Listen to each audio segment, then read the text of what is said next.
My sister has always had a soft heart.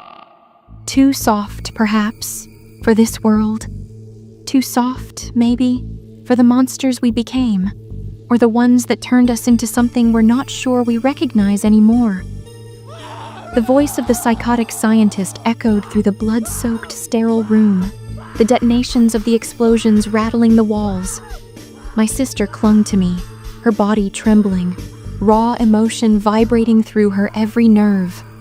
I couldn't tell if she cried for the man who'd tortured us for years, or for the beasts we'd become, for the things we'd done to survive. Her face streaked with dirt, her hands raw, blistered from years of unspeakable cruelty, only added to the weight of this nightmare. When the screams finally stopped, the silence that followed was almost unbearable. My sister pulled away, her face as pale as death, unreadable, her eyes hollow, like someone who had witnessed the end of something too terrible to bear. We stepped over remnants of his hellish laboratory, broken glass, fractured walls, and scattered wires that looked like veins bleeding out the last remnants of life. In the corner, I saw the dirty dresses he'd forced us to wear, clothes that carried the stench of sweat, fear, and desperation. I picked up the sundress she had left behind. Without a word, she put it on, her eyes distant, almost as if she were somewhere far away. Upstairs, we found the treasure: money, gold, forged passports, more than enough to disappear from this nightmare. My hands shook as I grabbed a handful of bills, my voice barely above a whisper. "This is enough. We'll go back to Father. We'll be safe." She didn't look at me. "I need something from the infirmary first." The infirmary. A cold, sick feeling twisted in my stomach. "No, let's leave. Please."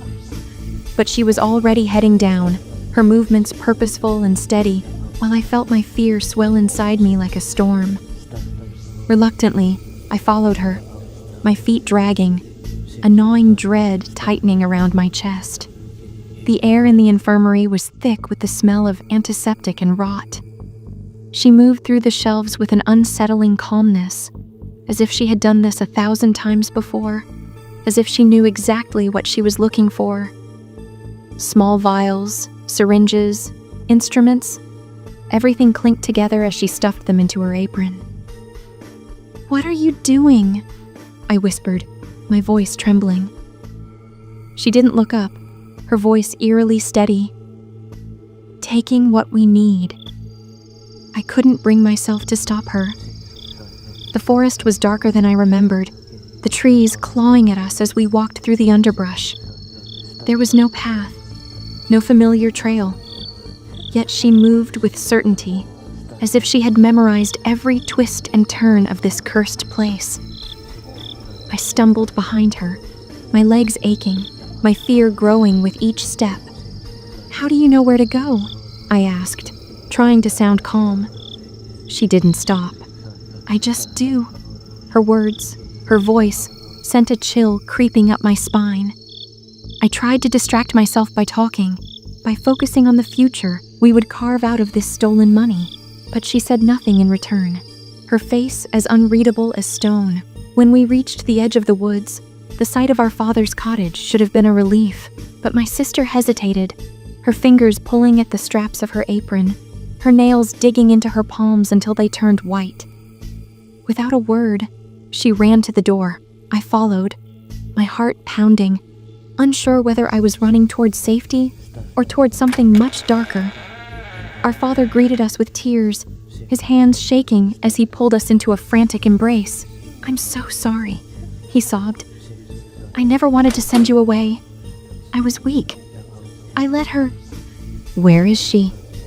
My sister's voice cut through his apologies, sharp and cold. Our father recoiled. "Your stepmother, she's sick, dying. She hasn't woken in days." A twisted smile tugged at my sister's lips. "I'll see her." I didn't want to follow, but my feet moved on their own. The sick room smelled like death, like decay and despair. There she lay, pale and frail, the woman who had driven us away, the one who had made our lives a living hell. My sister knelt beside her, her hand gentle on the woman's forehead. and I felt a shiver crawl up my spine. She reached into her apron and pulled out a small vial, dark liquid swirling inside.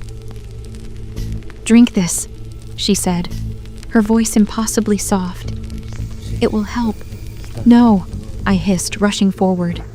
But my sister's eyes locked onto mine, cold and unblinking, and I froze. The woman's lips parted as my sister tilted the liquid into her mouth. The sick woman swallowed, her throat working weakly as the poison took its toll. My sister smiled. By the next morning, the stepmother was awake, her cheeks flushed in an unnatural, sickly way. She smiled as if nothing had happened. "Let's celebrate your return," she said, her voice too cheerful, too fake. "I'll make something special." My sister shook her head. "You're still recovering. Let me." The woman giggled, her voice high and patronizing. Such a sweet girl. In the kitchen, I watched my sister work. Her hands moved with an eerie precision, measuring, mixing, adding ingredients, and dropping something from one of the vials into the dough. The air grew thick with the scent of baking, too sweet, too cloying. My stomach churned. "What are you doing?" I whispered, the words barely escaping my lips. She didn't answer. At dinner, the bread gleamed golden, glistening with honey, the room thick with its sickly sweetness. Our father and stepmother ate eagerly, praising her cooking. But I couldn't touch the food, couldn't force myself to swallow.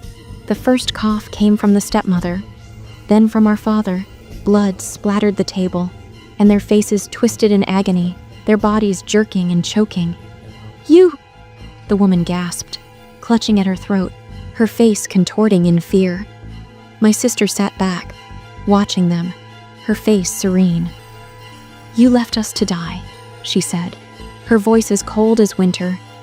Our father's eyes pleaded with her, his body shaking, his breath coming in ragged gasps. "I didn't want to. She made me." "You let her," my sister said, her voice sharp, final. They trembled, their bodies collapsing, choking on their own blood. The room fell into a suffocating silence, save for the sound of the clock ticking on the wall. I turned to her, my heart hammering in my chest. "Why?" I whispered, terrified. She took my hand, her touch gentle but unyielding. "Because no one will hurt us again. Not ever." Her eyes were as cold as a graveyard, but her smile, was the most terrifying thing I had ever seen in my life.